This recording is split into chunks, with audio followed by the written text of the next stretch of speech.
نظام لانا چاہیے. جیسے عمران صاحب نے کہا کہ جو ان کے سام تھے حضرت موسیٰ نے اژدہا سے کھائے. ہمیں یہ میسج دے دیا گیا ہے قرآن میں کہ اگر وہ کوئی چیز آپ سے کرتے آپ سے کوئی بڑی چیز, but for that we need a faith in God کہ اللہ تعالیٰ کی ہم پہ ایمان ہمارا پختہ ہونا چاہیے. تو میں اکثر لوگوں سے ڈسکس کرتا رہتا ہوں who are PhD in ITs کہ is it possible کہ ہم پاکستان میں ایسا کچھ کر سکیں, and they are very optimistic yes it can be done in Pakistan کہ ہم اپنا جو positive narrative ہے for Pakistan, for Islam, for our youth, it can be conveyed to our people instead of this bullshit. I'm sorry to use sir that. اس کو رانا صاحب اس بارے میں ہم آخر میں آتے ہیں. حامد صاحب کے پاس میں واپس جانا چاہوں گا. حامد صاحب پلیز ذرا ہمیں سم اپ کیجیے گا اس ٹاپک کے اوپر. میں چاہوں گا کہ آپ 5th جنریشن وارفیئر کے اوپر ہمیں تھوڑا سا بتائیے اور اس کا امپیکٹ بتائیے.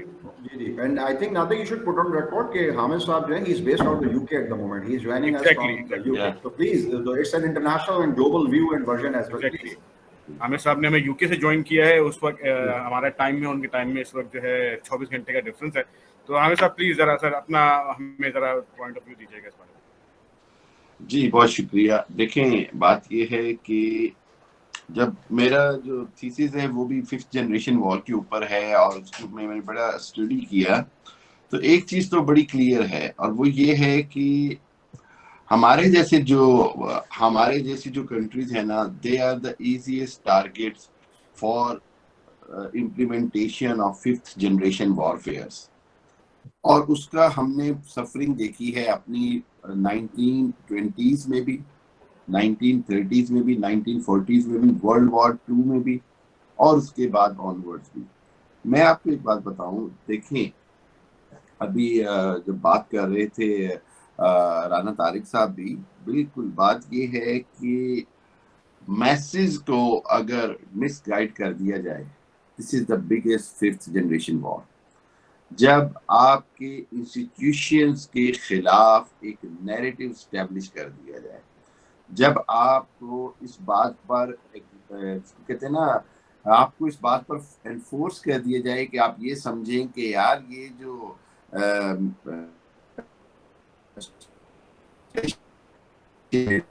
یہ سب جو ہے یہ کسی اور کے اشارے پہ چل رہے ہیں, کسی اور کے مفادات کے لیے چل رہے ہیں, اور آپ کے دل میں اس کے خلاف بہتری کی بجائے اینیمیٹی یا نفرت پیدا کرنے کی کوشش کی جائے. This is the worst kind of 5th generation war. اور پاکستان یا عرب ممالک, پھر ہم اپنی ہوم لینڈ پاکستان کی مثال دیتے ہیں, اس کا بار بار نشانہ بنایا جاتا ہے. میں یہ سمجھتا ہوں کہ پولیٹیکل ایسپیکٹ سے ہٹ کر کہ جی ہے کتنی انوالومنٹ ہے کتنی نہیں ہے, I don't want to discuss that. The only thing is that Pakistan کے اندر اگر کوئی ڈسپلنڈ انسٹیٹیوشن رہ گیا تو وہ آرمی ہے. اگر آپ نے دیکھا کہ 5th جنریشن وار کے اندر اسرائیل اور دوسرے جو ہمارے اینیمیز ہیں وہ ایک ہی کوشش کرتے ہیں کہ every disciplined institution must be targeted. This is the basic narrative of any 5th generation war, جہاں پر میسج کے اندر یہ میسج چلا جائے کہ یہ آپ کے فائدے کے لیے نہیں ہے.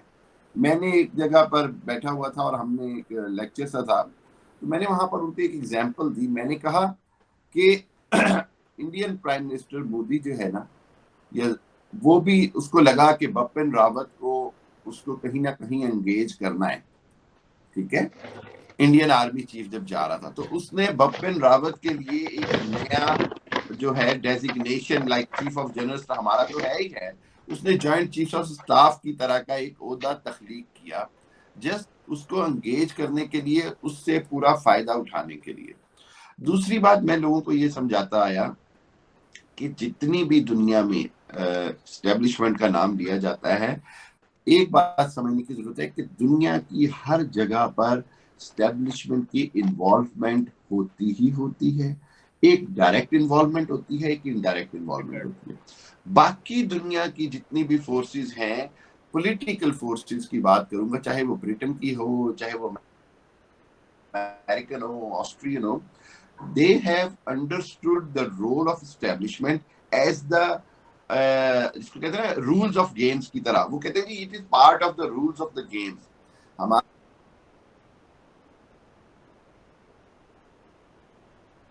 पा रहे बल्कि बहुत ज्यादा उसको ओवर, जिसको कहते हैं ना क्रॉसिंग द लाइन, उसको क्रिटिसाइज कर जाते हैं. जबकि जिस दिन हमें ये समझ आ जाए कि यही वो 5th जनरेशन वॉर है जिसके अंदर खुद तो वो अपने लिए रूल्स डिफाइन रखते हैं, खुद तो उनकी एस्टैब्लिशमेंट सब कुछ करती है. क्लासिक एग्जांपल बार बार मैं देता हूं कि ट्रम्प का दुनिया की one of the biggest establishment invasion थी. तो उन्होंने किस तरह एक उठा के अननोन शेल्फ को, एक bad reputed celebrity, bad reputed, यानी वो रेसलिंग और ये वो उसकी जो रेप्यूटेशन थी वो बहुत बुरी थी, उसको उठा के प्रेसिडेंट बना दिया. पाकिस्तान के अंदर प्रॉब्लम अभी ये आ रहा है कि लोग 5th जनरेशन वॉर का कॉन्सेप्ट नहीं समझना चाह रहे, ना समझ पा रहे हैं. और अगेन इस प्लेटफॉर्म की या इस कोई ऐसे प्लेटफॉर्म्स की जरूरत है जहां पर पॉलिटिकल एफिलिएशन से हटकर, जहां पर सोशल आइडियोलॉजी से हटकर, देखिए दो ही चीजें हमारी आम जिंदगी में होती है, एक हमारी सोशल आइडियोलॉजी होती है, एक हमारी पॉलिटिकल एफिलिएशन होती है. इमरान साहब ने जिस तरह बात की, हम रिलीजियस वैल्यूज के साथ चलते हैं, स्पिरिचुअल वैल्यूज के साथ चलते हैं, ये हमारी सोशल आइडियोलॉजी है, सोशल एफिलिएशन है. लेकिन एक हमारी पॉलिटिकल आइडिया, इन दोनों चीजों से हटकर अगर हम सिर्फ एक चीज पर फोकस कर लें, और वो ये कि हमें जो मैसेज पहुंचाया जा रहा है, चाहे वो सोशल मीडिया से आ रहा है, डिजिटल मीडिया से आ रहा है, प्रिंट मीडिया से आ रहा है, मोबाइल फोन कहीं से भी आ रहा है, उसके अंदर का मैसेज क्या है. अगर एक बात ऐसी कही जाती है जिसके अंदर आपको मैसेज जो है वो एक खास तरह का नैरेटिव बिल्डिंग है एक खास इदारे के खिलाफ, तो मैं ये समझता हूँ कि हमें सिर्फ उस मैसेज को अंडरस्टैंड करना है कि यार इसके अंदर the damage to the nation है. ये बात इसलिए जरूरी है कि हमने देखा कि पूरी दुनिया में सबसे आसान काम, अब जंगें तो लड़ी नहीं जानी, अब तो सारी चीजें लड़ी जानी है पब्लिक परसेप्शन के ऊपर. और पब्लिक परसेप्शन आपने चेंज करना है using propaganda techniques. Propaganda techniques क्या है जी? आप ब्लैक प्रोपेगेंडा करते हैं, आप ग्रे प्रोपेगेंडा करते हैं, आप वाइट प्रोपेगेंडा करते हैं, and everything leads to the 5th generation war. अब 5th जनरेशन वॉर के अंदर सबसे इंपॉर्टेंट चीज यही है कि लोगों को हेट्रेड परसेप्शन ज्यादा से ज्यादा दिया जाए और उसको कल को किसी भी अंदाज में यूटिलाइज कर लिया जाए. और इसके खिलाफ कोई, जिस तरह मैंने पहले कहा, हमें हर जगह पर प्लेटफॉर्म्स बनाने की जरूरत है. Thank you very much. It's about 11 o'clock, 10 बजे हुए हैं सुबह के 10:30. तो मेरा आज संडे को मैं क्रिकेट कभी कभी खेलता हूँ, तो मैंने अभी जाना था, मैंने नासिक साहब से कहा, मैंने कहा मैं बड़ा बिजी हूँ, लेकिन ये कि I will definitely participate in it. Thank you very much for your. मैं मशरकी साहब, आपकी बहुत खूबसूरत बातों में मैं सिर्फ ये ऐड करना चाहूँगा, again there is no denounce, we are fighting out a cause over here. तो since you have made it very, आपने एलैबोरेटली बता दिया कि परसेप्शन बिल्डिंग और नैरेशन और नैरेटिव किस तरीके से और कहाँ किसको टारगेट किया जा रहा है, वो हमने डिस्कस कर लिया. मैं एक और चीज़ करूँगा, क्वेश्चन ये पैदा होता है, आप ही चाहिए उसको बेशक कवर कर लीजिएगा, मेरे पास भी उस पे है, थोड़ा सा मैं दे दूंगा, then you come up with that. माशाल्लाह you are very well qualified on that. कि ये नैरेटिव एक्चुअली इतना सेलेबल कैसे हो जाता है, ये इतना एक्सेप्टेबल कैसे हो जाता है, ये इतना आपको ब्लाइंड कैसे कर देता है. ये ऐसा आपको सोचने समझने से अल्लाह और अल्लाह के दीन और उसकी किताब और जो हमारे इमाम साहब हैं मस्जिद में सुबह शाम 5 दफा अज़ानें दे रहे हैं, और मेरे जैसे लोग जो हैं वो इंसान नहीं बन के दे रहे. ये सोशल मीडिया, टिकटॉक और स्नेक वीडियो और इंस्टाग्राम और फेसबुक और ये सारे के सारे व्हाट्सएप, ये कैसे आपको अपने अंदर जो है ना ले लेते हैं. अच्छा, अब यहाँ पे थोड़ा सा जो मैंने देखा, मैं थोड़ा सा टिप कर दूं ताकि then you can build upon the same.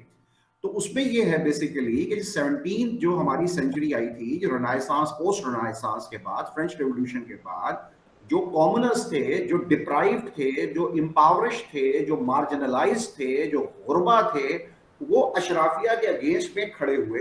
जो अशराफिया चर्च की सूरत में, फ्यूडल्स की सूरत में, अथॉरिटी की सूरत में, डिक्टेटोरियल की सूरत में, जजेस की सूरत में, जिनको वो कंट्राइव्ड रखते थे, कहते थे कि यहाँ तुम्हारा काम है हमारी खिदमत करना, अल्लाह ताला तुम्हें मरने के बाद वहां पे जाके देगा. But stage came when they revolted. तो वो उनके अंदर एक भरा हुआ नैरेटिव था, है similar kind of a narrative. अगर हम इसको थोड़ा मैं और एक्सप्लेन कर दूं कि जब अरब स्प्रिंग की बारी आती है तो इजिप्ट में फॉर द पास्ट 30 इयर्स से डिक्टेटोरियल نظام آٹوکریٹک چل رہا تھا, اسی کو بریک کرنے کے لیے وہاں پہ ایک پاپولر جو تھا ڈیموکریٹک لیڈر